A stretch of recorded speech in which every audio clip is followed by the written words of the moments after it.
JB's is a popular local on-the-water restaurant that is a fun and scenic boating destination. In addition to the great local seafood and a popular happy hour, the restaurant has plenty of dockage, making it one of my favorite places to day trip. It can be tricky to navigate here if you're not familiar with the backwater. This video is intended to show you some of the trickier areas so you can make JB's one of your next boating destinations. We'll start from the George R. Kennedy Memorial Park Boat Ramp in Edgewater, where directly across the ICW to the east, you'll see an island with a 25-mile-per-hour sign.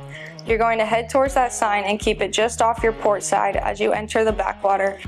You can expect to see depths ranging from 2.5 to 4 feet depending on the tide cycle. Once you pass the sign, you'll notice water depth increasing. Make a wide right turn while keeping to the left side of the channel. Continuing south, you'll see where the channel turns. At this point, you'll want to move over to the right side of the channel for the best water depth, keeping yourself about 50 to 100 feet off the beach to your right. Be aware that at any given time, people like to anchor their boats and hang out at the beach, so be respectful to your fellow boater and mind your wake if you notice island goers. After the turn, remain to the right side of the channel as you approach Three Sister Islands. When approaching Three Sisters, remain to the far right side of the waterway. Tide isn't as much of a factor in this area, so you'll expect to see about 8 foot of water.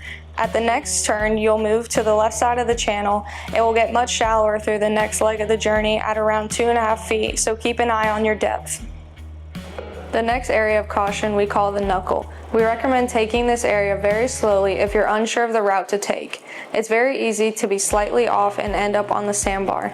Move to the right of the channel, hugging the mangroves. You'll be making a very wide port side turn. Take it nice and slow, keeping the next island off your starboard side.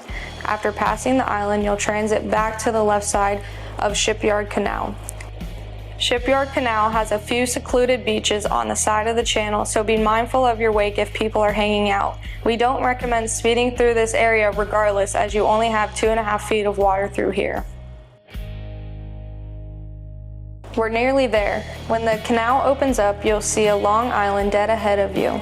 Head for it, keeping the island off to your port side. Although you can see JB's to your left, don't head directly for it from here. There's a large sandbar spanning from the canal to the island ahead. After passing the island, continue straight until you've gone past the home docks to your left. The island has a lot of shallows coming from its southern edge you'll want to avoid. From here, you're going to make a very wide U-turn.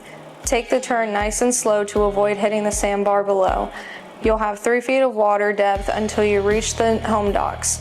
Hug the home docks for the best water depth and be mindful of your wake around waterfront property. From here, you're in the home stretch, straight ahead to JB's on your right side.